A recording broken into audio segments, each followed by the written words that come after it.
Charles Woodson has said it. Richard Sherman has said it. Dante Whitner has said it.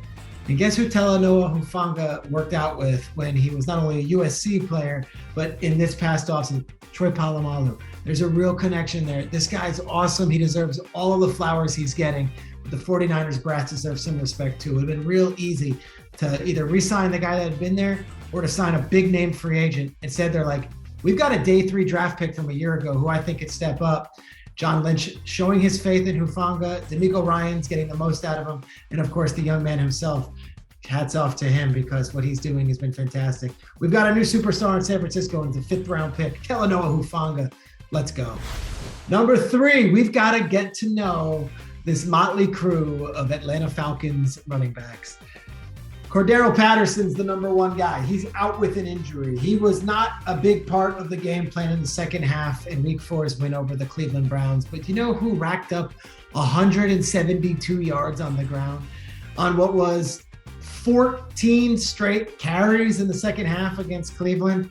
A running backs room that consists of Avery Williams, a converted defensive back, Caleb Huntley, a guy who was on the practice squad all of last year, and then my favorite of these 3, Tyler Algier, a 5th round pick out of BYU who actually played linebacker as well for BYU back when Zach Wilson was the quarterback.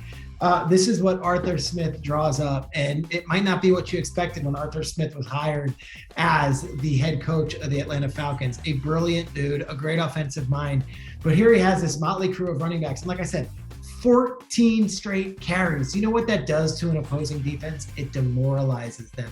And to do it with some unheralded players, guys like Avery Williams, Algier, and Huntley, it says something about what they're building there.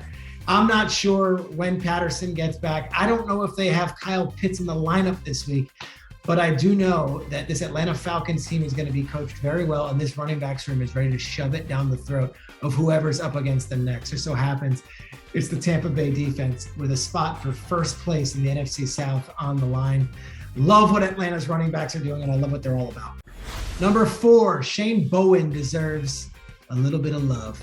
Shane Bowen was maybe the most unpopular man in Tennessee after the 2020 season. It was a historically bad Tennessee defense, and he was the play caller. This was a team that had historically bad 3rd down percentage, historically bad sack numbers. In fact, they have the lowest total of sacks, 19, for a team that went to the playoffs in the history of the sport. And that was Shane Bowen calling it. And Titans fans were like, get rid of this dude. Get rid of him. He's not ready for this. Mike Vrabel not only stuck with Shane Bowen as defensive coordinator, he doubled down. And last year, that defense was awesome. And guess what? The Buffalo game aside this year, the defense is awesome again. And that's without Harold Landry, their best pass rusher. He's not there. But they're getting contributions from everybody. And Shane Bowen, who is still just 36 years old, is the guy at the switch, pulling all the levers. We're always looking for the next young great NFL head coach. Shane Bowen, who comes from Kennesaw, that's where he was, to Ohio State, where he knew Vrabel, to the Texans, to now Titans. His path is pretty cool, and I think a guy who's got college pro experience and really connects with the players deserves a look. It's early in the season, but this Titans defense has not given up a point in the second half of the past 2 weeks, 2 games they happen to win. I think defense might be leading the way in Tennessee this year as opposed to the offense, and Shane Bowen, the defensive coordinator, might be the reason why. Number 5, a sobering stat for Eagles fans who are doing a parade down Broad Street right now. Here's the deal. I get all these stats and factoids all over. This one stuck with me, and I want to share it and do it and just kind of put it out there in the ether. Not since the 2006 Indianapolis Colts has the team that was the lone undefeated squad left in the NFL during the regular season actually won the Super Bowl. Okay, take that again. Let me unpack it here for you guys. Okay, so the Eagles are 4-0. They're the last unbeaten team. Not since 2006 has that team actually gone on to win the chip. Last year's team that started off 7-0 and was the last remaining unbeaten team, the Arizona Cardinals. They barely made the playoffs, and they were a quick wild card round exit. I don't mean to put bad juju out there. I'm just giving you the facts, guys. Eagles fans, slow down. No parades just yet.